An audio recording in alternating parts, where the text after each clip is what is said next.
बिस्मिल्लाहिर्रहमानिर्रहीम। लाखों करोड़ों दुरूदो सलाम मोहम्मद मुस्तफ़ा सल्लल्लाहु अलैहि वसल्लम और आले मोहम्मद पर। मैं हूँ उमर दराज गोंदल। कल एक प्रेस कॉन्फ्रेंस हुई और वो प्रेस कॉन्फ्रेंस ये थी कि देखिए जी, बेहतरीन किस्म की मईशत हम चला रहे हैं, तो आपने घबराना नहीं है। बड़ी तजर्बाकार हुकूमत आई हुई है। जो हमें पहले कहते थे कि हमारा 25 साल का तजर्बा है IMF से डील करने का, अब वो कहते हैं कि IMF ने एड़ियां रगड़वाई हैं और पता नहीं हमसे कहां कहां से साइन ले लिए। खबर सुन लीजिए। सर्वे कहता है कि मुल्क भर में टेक्सटाइल सेक्टर के 15 लाख वर्कर्स, 1500 नहीं, 15,000 नहीं, 1.5 लाख नहीं, 1.5 मिलियन लोग जो हैं वो से नौकरी से हाथ धो बैठे हैं या बेरोजगार हो गए। चलिए आगे चलते हैं। ऑटो वेंडर एसोसिएशन यानी गाड़ियों से रिलेटेड लोग कहते हैं कि पिछले 4 महीनों के अंदर 65,000 लोगों को उनकी नौकरी से निकाला गया है, उनको नौकरी से फारिग किया गया है।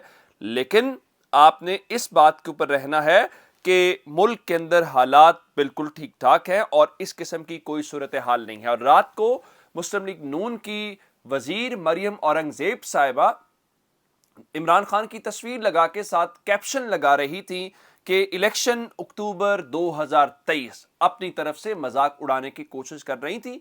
कोई फिक्र वाली बात नहीं है। इलेक्शन 2023 में हूं या 2024 के अंदर हूं, वो जिनके साथ आपने जो कुछ किया है इस कौम के साथ, कौम को बहुत अच्छे से पता है। इनको मौका मिलने की देर है। इंशाल्लाह आपका कर्ज चुका देंगे। अब आप बेशक इस नारे के पीछे छुपने की कोशिश करें जी हमने रियासत को बचाने की कोशिश की। लोग बेवकूफ नहीं है। लोगों को पता है कि आपने जाती मफाद के लिए हुकूमत गिराई, जिसमें आप अपने केसेस माफ करवाए, जिसमें आपने अपने खानदान को फायदा दिया, जिसमें आपने इस मुल्क की मैशत का भट्टा बिठाया, जिसमें आपने इस मुल्क को एक ट्रैक पे चढ़े हुए मुल्क को डी ट्रैक कर दिया। अब जरा और खबर सुन लीजिए। फिर खबर क्या है? वो जो फिर खबर से बल्कि तबसरा कह लीजिए। सोहेल वड़ाई साहब ने कहा जी इमरान खान के पास मकबूलियत तो है, कबूलियत नहीं है। कहने का मतलब यह है कि इमरान खान के साथ अवाम तो हैं, लेकिन जी ताकतवर इमरान खान के साथ नहीं है। ठीक है, कोई इतना बड़ा मसला नहीं है। इस मुल्क में हर बार अगर ताकतवरों की चलनी होती तो जनरल अयूब का इक़्तिदार सारी उम्र रहता। अगर ताकतवरों की चलनी होती तो या सारी उम्र जो है इस मुल्क का रहता। ताकतवरों की चलनी होती तो जनरल मुशर्रफ हमेशा इस मुल्क का हुक्मरान रहता। ताकतवरों की चलनी होती तो बहुत कुछ और मिसालें दी जा सकती हैं। तो इस मुल्क का फैसला, ताकत का सरचश्मा अवाम है और अवाम को जब जब मौका मिला तो उन्होंने तो मार्शल लॉ वालों को पीछे धकेल दिया। ये कबूलियत वाली बातें आप क्या कर रहे हैं? तो जनाब, अब जरा मैंने आपको कल खबर दे दी थी कि असेंबलियां तहलील वाला जो मामला है, एक तो पंजाब असेंबली पहले तहलील की जाएगी। पहले दोनों असेंबलियां तहलील करने के बाद जब इनको पूरी तसल्ली हो जाएगी कि अब खेल इनके हाथ से निकल गया, तो फिर पाकिस्तान तहरीक इंसाफ के MNAs खुद असेंबली के अंदर जाएंगे, फ्लोर पे खड़े होकर अपने इस्तीफों का ऐलान करेंगे। और इसका मतलब है कि वो इस्तीफा फौरी तौर पे कबूल तस्वुर होगा। और ये खबर मैं आपको रात को दे चुका हूं। अब कल आपने सुना था जब ये प्रेस कॉन्फ्रेंस हो रही थी, जिसमें आपको बताया गया था कि सॉरी, बहुत ही शानदार मईशत है। तो उसमें इसहाक डार की और आरिफ अलवी साहब की मुलाकात के मुतालिक भी एक सवाल हुआ था। तो शहबाज शरीफ ने कहा जी हाँ, मेरी इजाजत के साथ ये मुलाकातें हो रही हैं, लेकिन ये ताली दोनों हाथों से नहीं बच सकती, तो ये बातचीत नहीं होगी। आप बिल्कुल बातचीत ना करें, लेकिन रात को इस सिलसिले में शामूद कुरैशी साहब ने वाज़ेह अंदाज में ये बता दिया कि सदर मुमलिकत जो कोशिश कर रहे थे हुकूमत और तहरीक इंसाफ के दरमियान मुज़ाकरात करवाने की, उसमें हुकूमत की नीयत ठीक नहीं है, जिस पे आरिफ अलवी साहब सख्त मायूस हो गए हैं। जिसके बाद इमरान खान की मुशावरत तेज़ हो चुकी है और उनके मुताबिक हम बहुत क्लियर हैं, इस हुकूमत के पास कोई प्लान नहीं है। ये सिर्फ और सिर्फ टाइम पास कर रहे हैं और उस मुल्क के साथ एक खिलवाड़ कर रहे हैं। इसलिए बहुत जल्दी जो है वो असेंबलियां तहलील हो जाएंगी और प्लान मैंने आपके सामने रख दिया हुआ है कि वो किस तरह से होंगी। अब जरा एक और खबर सुन लीजिए। क्योंकि असेंबलियों का जब मामला आता है तो चौधरियों का जिक्र उसमें लाजमी है, और चौधरी शुजात और चौधरी परवेज़ इलाही का। ये मुलाकात जब हमारी हुई मोनिस इलाही साहब से, तो वहाँ ये सवाल हुआ और मोनिस इलाही ने खुद तस्लीम किया कि चौधरी शुजात और परवेज़ इलाही के राब्ते बहाल हो चुके हैं। लेकिन उनका जी कारोबारी मफादात हैं, चूँकि हमारे कुछ आपस में कारोबार भी इकट्ठे हैं, तो इस सिलसिले में तो अब शेख रशीद साहब ने कहा है, रात को उन्होंने जियो के शो में बैठे हुए थे, उन्होंने कहा देखें जी, मुझे चौधरी शुजात ने खुद बताया है कि आपस में हमारी सुलह हो गई है। اب اس چیز کو اس سیاسی معاملے کے ساتھ کیسے جوڑیں گے یہ ایک امپورٹنٹ چیز ہے. اب آتے ہیں اس بات کے اوپر عمران خان کو لے کے. عمران خان جو ہیں وہ ظاہری بات ہے اس ساری سچویشن کے اندر ایک ریلیونٹ کریکٹر ہیں اور وہ ریلیونٹ اسٹیک ہولڈر ہیں. تو انہوں نے عمران خان نے اب ایک بار پھر چیف جسٹس سے مطالبہ کیا ہے, ان چیف جسٹس صاحب سے جن سے پہلے بھی وہ مطالبہ کرتے رہے ہیں لیکن بات نہیں بنی. اب مطالبہ مراد سعید سے متعلق کیا گیا ہے. میں نے آپ کو خبر رات کو تفصیل سے دی تھی کہ مراد سعید صاحب نے صدر پاکستان کو خط لکھ کے بتایا ہے کہ ان کی زندگی کو خطرہ ہے. خطرہ اس لیے ہے کہ ان کو دھمکیاں دی جا رہی ہیں, ان کا پیچھا کیا جا رہا ہے. تو عمران خان نے رات کو ٹویٹ کر کے چیف جسٹس آف پاکستان سے یہ مطالبہ کیا ہے کہ مراد سعید نے جو صدر پاکستان کو خط لکھا ہے آپ اس خط کے مواد کا نوٹس لیں اس سے پہلے کہ بہت دیر ہو جائے.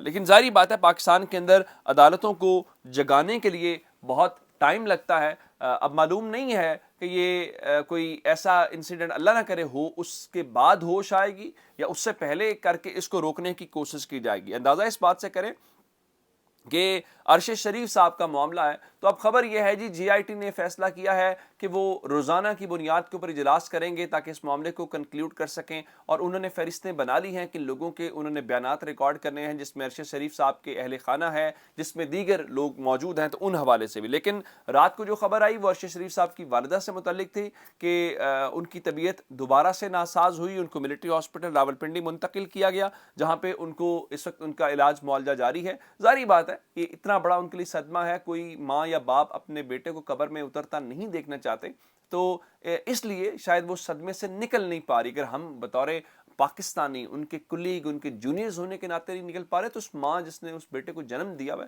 وہ کس تکلیف سے ہوگی. لیکن اس ملک کی عدلیہ سے, اس ملک کے نظام انصاف سے گزارش کی جا سکتی ہے کہ کوئی ارشد شریف کی ماں جس کرب سے گزر رہی ہے کوئی اور اس سے نہ گزرے. اب ذرا میں آپ کو ایک اور جو خبر دینا چاہتا ہوں.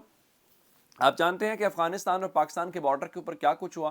پاکستان کے 6 لوگ اس میں شہید ہوئے, اور شہباز شریف سے کل سوال ہوا تو انہوں نے کہا جی ہاں جی ہم 15 دسمبر کو اس کے اوپر اجلاس بلا رہے ہیں. پھر دفتر خارجہ نے ہومیوپیتھک سا بیان دے دیا. پھر لوگ یہ سوال اٹھا رہے تھے آخر ایسی کیا بات ہے کہ افغانستان بھی ہم سے اتنا طاقتور ہو گیا ہے اور ہم اس پوزیشن میں بھی نہیں ہیں کہ ہم افغانستان کے سفیر کو بلا کے نہ صرف احتجاج کر سکیں بلکہ اس سے جواب طلبی کریں کہ آپ نے ہمارے بارڈر کے اوپر کیا کیا ہے. لیکن رات کو پاکستان کے وزیر دفاع خواجہ آصف صاحب یہ فرما رہے تھے کہ افغانستان نے اپنی غلطی تسلیم کی ہے اور افغانستان نے جس کے اوپر معذرت کر لیا. بالکل ٹھیک ہے, غلطی تسلیم کی ہے, معذرت کی ہے, کیسے کی ہے, آپ کی تو اتنی ہمت اور جرت بھی نہیں ہے, آپ اتنا افغانستان سے بھی آپ ڈرنے لگ گئے.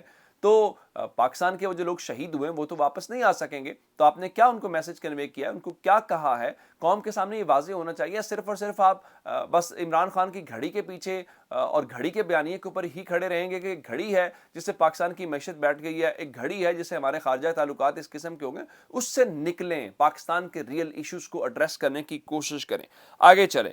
چونکہ پاکستان اور افغانستان والے بارڈر والی خبر آپ نے سنی تو آج کل لگ یہ رہا ہے کہ ایک بار پھر ایشیا کے اندر جو بارڈرز کے ایشوز ہیں وہ دوبارہ سے ہوتے ہوئے نظر آ رہے ہیں. ایک بار پھر انڈین فوجیوں کی پھینٹی لگی ہے, اور یہ جو پھینٹی ہے یہ ایک بار پھر انڈیا اور جو چین کے درمیان بارڈر ہے جس کو LAC line of actual control کہتے ہیں, وہاں پہ یہ بتایا گیا ہے کہ اروناچل پردیش کے اندر ایک سیکٹر کے اندر جو چائنیز فوجی ہیں وہ باقاعدہ انڈیا کے علاقے میں آئے. انڈیا نے جب روکنے کی کوشش کی تو پھر آگے سے پھر چائنیز جو کرتے ہیں, جو گلوان کے اندر بھی ہوا تھا بالکل ویسا ہی ہوا ہے. خبریں یہ ہیں کہ 30 سے زائد جو بھارتی فوجی ہیں وہ اس کے دوران زخمی ہوئے ہیں, اور اس میں سے ظاہری بات ہے جب زخمی ہوئے ہیں تو اس کی حالت بھی کچھ کی تشویشناک ہو سکتی ہے. لیکن انڈین میڈیا اس خبر کو اور طرح سے ٹریٹ کرنے کی کوشش کرے, لیکن انٹرنیشنل میڈیا نے بھارت کی اور بھارت کی فوج کی جو اصل حقیقت ہے وہ کھول کے رکھ دی ہے. اپنا بہت سارا خیال رکھیے گا جی.